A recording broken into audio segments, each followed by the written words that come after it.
Hello दोस्तों, नमस्ते। फिजाबादी भौजी भाई चैनल में भैया आप सबका स्वागत है। बहुत दर्द भरा बेटी विवाह गीत सुनाओ चलती है, आप सभी एक बार जरूर सुनिए फुल वॉच करके। अच्छा लगे तो कमेंट बॉक्स में जरूर बताइए। जिस सब्सक्राइब ना किया भैया प्लीज़ सब्सक्राइब कर लें चैनल का और लाइक करिए। कमेंट बॉक्स में जरूर बताइए, हमारा सपोर्ट करें भैया। आप सभी जिसे सबके सपोर्ट करता है इसे हमारा सबका सपोर्ट करें। बहुत प्यारा गीत सुनाओ चलते ही, एक बार आप जरूर सुनिए। बहुत ज़्यादा नहीं ना, थोड़ा समय देखिए, आप सभी जरूर सुन लेंगे। मटिया सेंदूरवा महंग भाए बाबा, चुंदरी भाइया न मोल जी। मटिया सेंदूरवा महंग भाए बाबा, चुंदरी भाइया न मोल जी।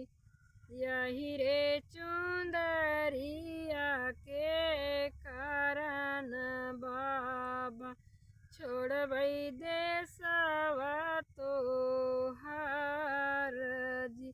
यही रे चुंदरिया के कारण बाबा, छोड़बई देशवा तो हार जी। मैया कहाँ बेटी नगीचे न ब्याहब, बपई कहाँ 10 कोस जी। मैया कहाँ बेटी नियर न ब्याहब, बपई कहाँ 10 कोस जी। मटिया सेंदूर महंग भाए बाबा, चुंदरी भाइया न मोल जी। भैया कहाँ बहिनी कारे परोजन, भौजी कहाँ केस बात जी। भैया कहाँ बहिनी कारे परोजन, भौजी कहाँ केस बात जी।